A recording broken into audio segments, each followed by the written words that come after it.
paixões e egoísmo. Como é que a gente cuida disso, né? Encontro com Kardec, um momento de estudo da doutrina espírita. Olá, seja bem-vindo ao canal Espírita Fraterno, seu canal de estudo e divulgação da doutrina dos espíritos.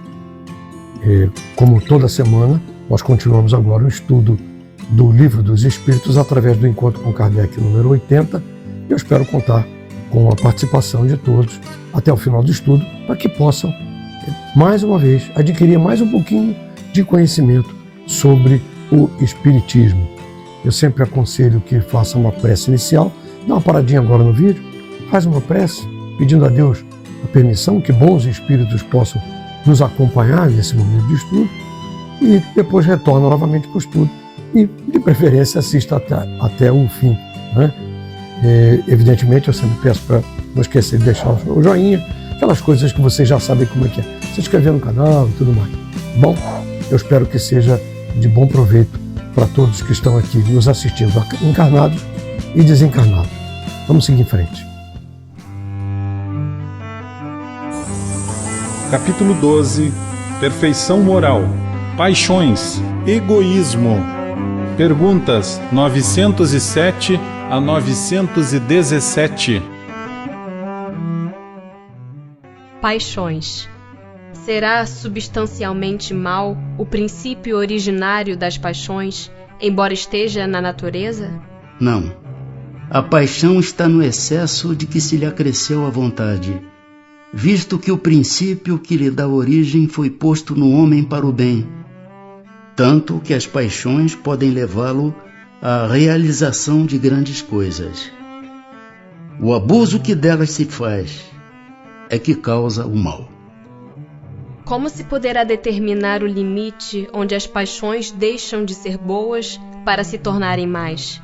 As paixões são como um corcel, que só tem utilidade quando governado e que se torna perigoso desde que passe a governar. Uma paixão se torna perigosa a partir do momento em que deixais de poder governá-la e que dá em resultado um prejuízo qualquer para vós mesmos ou para outrem. As paixões são alavancas que decuplicam as forças do homem e o auxiliam na execução dos desígnios da providência. Mas se em vez de as dirigir, deixa que elas o dirijam, o homem cai nos excessos e a própria força que em suas mãos poderia fazer o bem, recai sobre ele e o esmaga.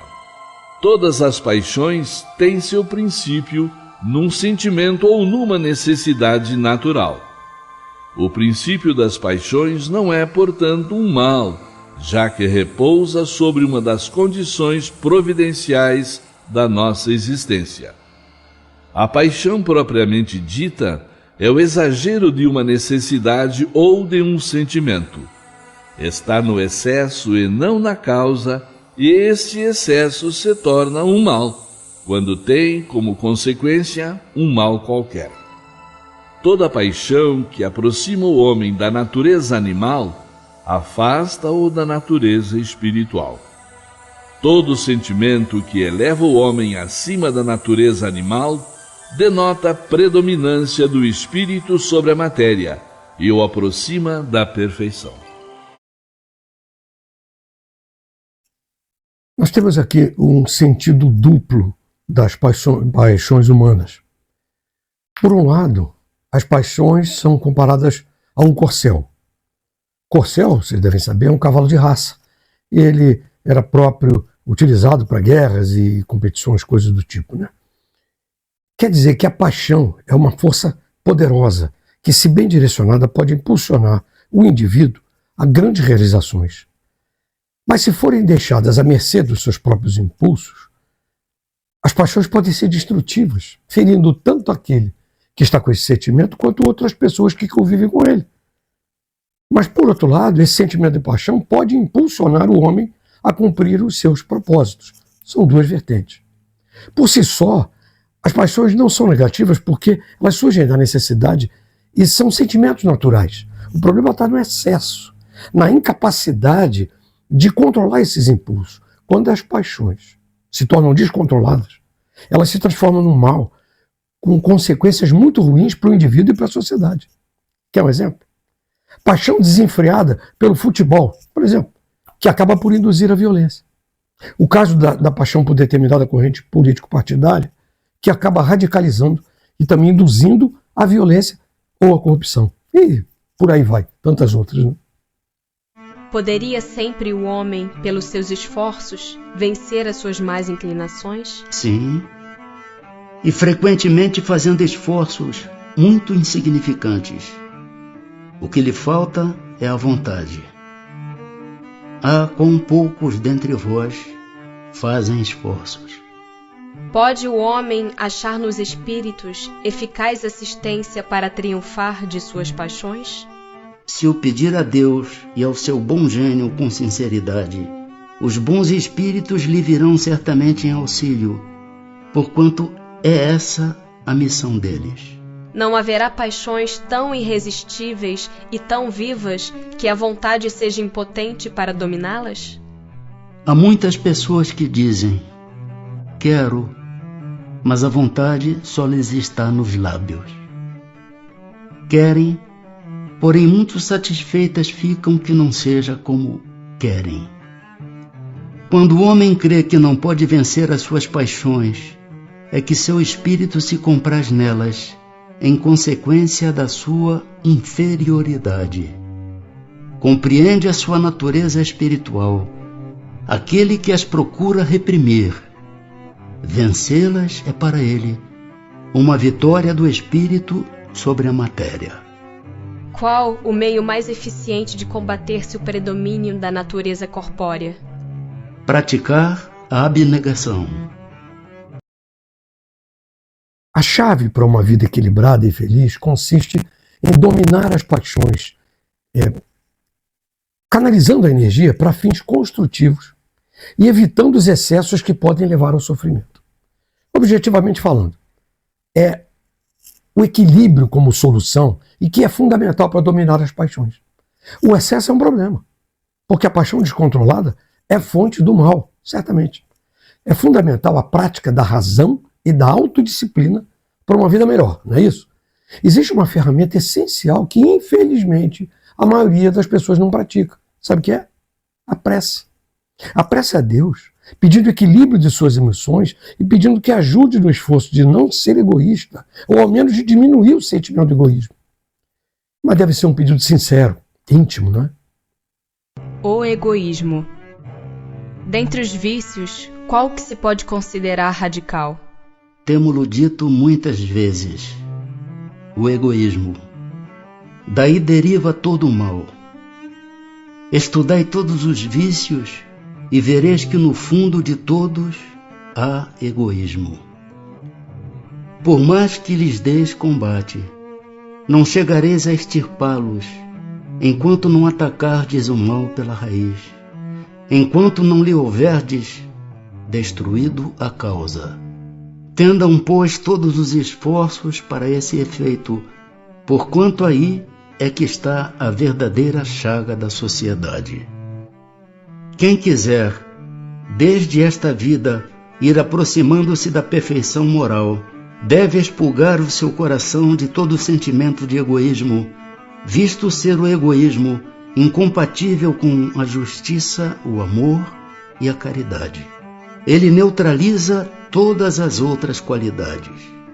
Fundando-se o egoísmo no sentimento do interesse pessoal, bem difícil parece eliminá-lo inteiramente do coração humano. Chegar-se-á a consegui-lo? À medida que os homens se instruem acerca das coisas espirituais, menor valor dão às coisas materiais.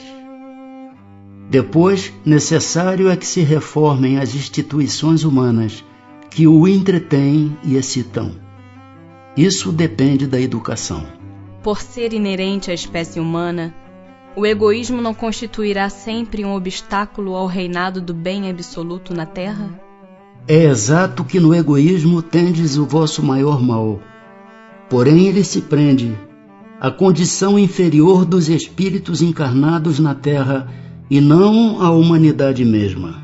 Ora, depurando-se por encarnações sucessivas, os espíritos se despojam do egoísmo como de suas outras impurezas. Não existirá na Terra nenhum homem isento de egoísmo e praticante da caridade? Há muito mais homens assim do que supondes. Apenas não os conheceis, porque a virtude foge à viva claridade do dia. Desde que haja um, por que não haverá 10? Havendo 10, por que não haverá 1000 e assim por diante? Longe de diminuir, o egoísmo cresce com a civilização que até parece, o excita e mantém. Como poderá a causa destruir o efeito? Quanto maior é o mal, mais hediondo se torna. Era preciso que o egoísmo produzisse muito mal, para que compreensível se fizesse a necessidade de extirpá-lo. Os homens, quando se houverem despojado do egoísmo que os domina, viverão como irmãos, sem se fazerem mal algum, auxiliando-se reciprocamente, impelidos pelo sentimento mútuo da solidariedade. Então o forte será o amparo e não o opressor do fraco, e não mais serão vistos homens a quem falte o indispensável, porque todos praticarão a lei de justiça. Esse o reinado do bem, que os espíritos estão incumbidos de preparar. O texto aqui aborda a questão do egoísmo como a raiz de todos os males da sociedade. Os benfeitores argumentam que o egoísmo é a raiz de todos os vícios. Ao analisar qualquer vício, nós vamos encontrar o egoísmo como causa fundamental. É preciso atacar esse mal pela raiz. Para eliminar os vícios, é preciso atacar diretamente o egoísmo, porque o egoísmo é incompatível com a justiça, é incompatível com o amor, com a caridade. Ele anula qualquer outra qualidade boa. É difícil de acabar completamente com ele, a gente sabe disso, porque é inerente da natureza humana. Mas com educação, evolução moral e espiritual, é possível pelo menos diminuir. A civilização pode tanto estimular quanto inibir o egoísmo. Um futuro sem egoísmo seria caracterizado pela fraternidade, pela justiça, pela solidariedade, principalmente pela solidariedade entre todos os povos. Qual o meio de destruir seu egoísmo? De todas as imperfeições humanas, o egoísmo é a mais difícil de desenraizar-se, porque deriva da influência da matéria, influência de que o homem, ainda muito próximo de sua origem, não pôde libertar-se, e para cujo entretenimento tudo concorre. Suas leis, sua organização social, sua educação. O egoísmo se enfraquecerá à proporção que a vida moral for predominando sobre a vida material, e sobretudo com a compreensão que o Espiritismo vos faculta do vosso estado futuro, real e não desfigurado por ficções alegóricas. Quando bem compreendido, se houver identificado com os costumes e as crenças, o Espiritismo transformará os hábitos, os usos, as relações sociais. O egoísmo assenta na importância da personalidade. Ora, o Espiritismo bem compreendido, repito, mostra as coisas de tão alto que o sentimento da personalidade desaparece, de certo modo, diante da imensidade. Destruindo essa importância, ou pelo menos reduzindo-a às suas legítimas proporções, ele necessariamente combate o egoísmo. O choque que o homem experimenta do egoísmo dos outros é o que muitas vezes o faz egoísta, por sentir a necessidade de colocar-se na defensiva. Notando que os outros pensam em si próprios e não nele, ei-lo levado a ocupar-se consigo mais do que com os outros. Sirva de base às instituições sociais, as relações legais de povo a povo e de homem a homem o princípio da caridade e da fraternidade, e cada um pensará menos na sua pessoa, assim veja que outros nela pensaram. Todos experimentarão a influência moralizadora do exemplo e do contato. Em face do atual extravasamento de egoísmo, grande virtude é verdadeiramente necessária para que alguém renuncie à sua personalidade em proveito dos outros, que de ordinário absolutamente não lhe agradecem.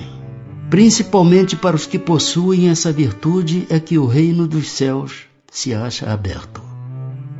A esses, sobretudo, é que está reservada a felicidade dos eleitos, pois em verdade vos digo que no dia da justiça será posto de lado e sofrerá pelo abandono em que se há de ver todo aquele que em si somente houver pensado.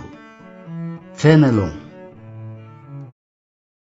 A educação moral com base na convivência das pessoas em sociedade, em família e, acima de tudo, na profunda bondade de Deus, pode inibir o egoísmo. Seria muito mais fácil compreender que as coisas materiais desse mundo são passageiras. A fraternidade está acima dos interesses pessoais. Se as pessoas se respeitassem mutuamente e se entendessem que Deus espera muito mais de nós, seria muito mais fácil. O egoísmo é o principal obstáculo para a realização de uma sociedade mais justa e fraterna. A superação do egoísmo é um processo gradual e contínuo que exige esforço individual e coletivo e que só vai ser possível através da evolução espiritual e da transformação íntima das pessoas. E esse é o conceito central da filosofia da doutrina dos espíritos. Uma informação importante. Até Kardec destacou que o comentário depois da resposta a 917, é apenas um detalhe, foi feito pelo espírito Fénelon. Fénelon foi um teólogo católico que viveu entre 1651 e 1715, que era também poeta e escritor. Na internet vocês vão encontrar a biografia dele e informações, com certeza. Louváveis esforços são empregados para fazer que a humanidade progrida. Os bons sentimentos são animados, estimulados e honrados mais do que em qualquer outra época. Não obstante, o verme roedor do egoísmo continua a ser a praga social. É um mal real que se espalha por todo o mundo e do qual cada homem é mais ou menos vítima. Assim, é preciso combatê-lo como se combate uma moléstia epidêmica. Para isso, deve-se proceder como procedem os médicos, remontando a causa do mal.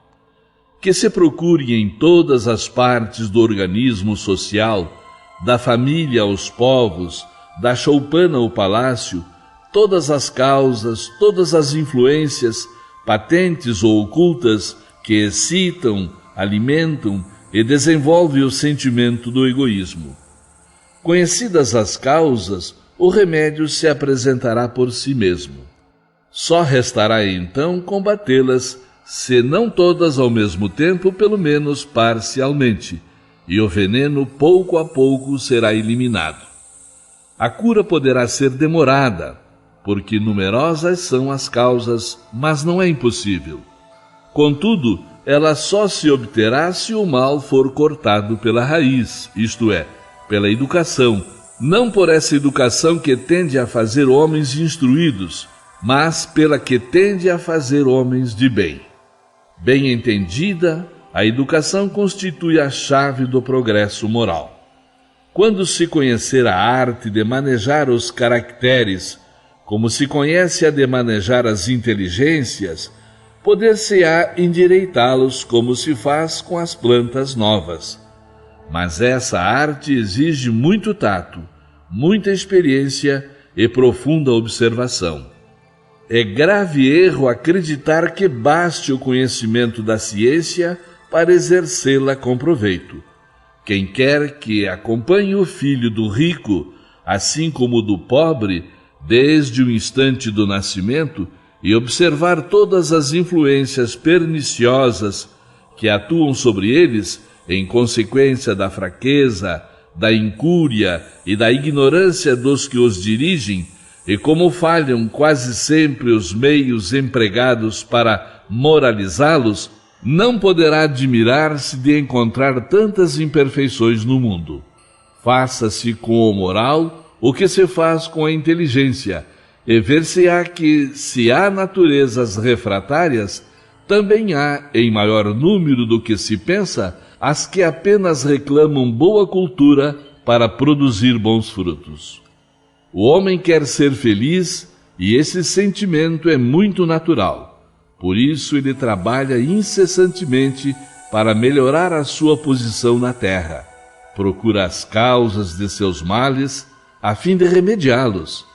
Quando compreender bem que o egoísmo é uma das causas a que gera o orgulho, a ambição, a cupidez, a inveja, o ódio, o ciúme, que a cada instante o magoam, que leva a perturbação a todas as relações sociais, provoca as dissensões, destrói a confiança, obrigando-o a manter-se constantemente na defensiva contra o seu vizinho, enfim, a causa que faz do amigo um inimigo, então ele compreenderá também que esse vício é incompatível com a sua própria felicidade e acrescentamos com a sua própria segurança. Quanto mais tiver sofrido por conta desse vício, mais sentirá a necessidade de combatê-lo, como combate a peste, os animais nocivos e todos os outros flagelos. Será induzido a isso pelo seu próprio interesse. O egoísmo é a fonte de todos os vícios, como a caridade é a fonte de todas as virtudes. Destruir um e desenvolver a outra, tal deve ser o alvo de todos os esforços do homem, caso queira assegurar a sua felicidade tanto neste mundo quanto no futuro.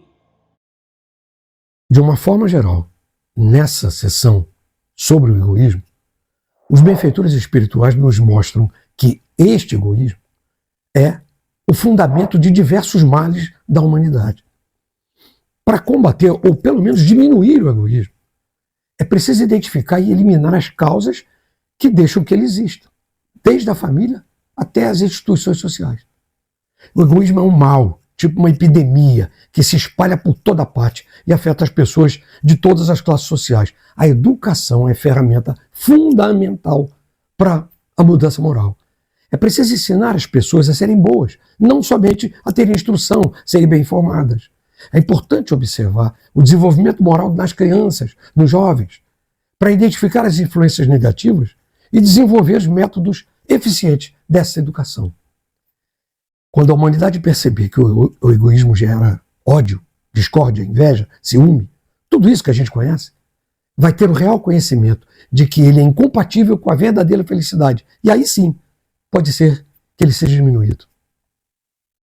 A caridade é como uma mola mestra anti-egoísmo e como o caminho para o desenvolvimento moral, tanto nessa vida quanto na vida espiritual. Quando nós compreendemos e realmente trabalharmos lá no fundo para combater o egoísmo, certamente nós vamos dar atenção à prática da fraternidade, da caridade e da real justiça. Aí sim, vamos viver com muito mais harmonia e teremos uma sociedade mais justa. Meus amigos, agradeço muito estarem assistindo aqui o vídeo até o fim e estarem acompanhando semanalmente esse nosso trabalho de estudo da doutrina dos Espíritos através do Livro dos Espíritos. Eu peço, não esqueça de deixar o joinha, se não deixou antes, se inscreva e aquelas coisas que a gente sabe, divulga, comenta e tudo mais. A ideia aqui é realmente divulgar a doutrina dos Espíritos. Muito grato por estar até aqui. Até a próxima semana. Fiquem na paz.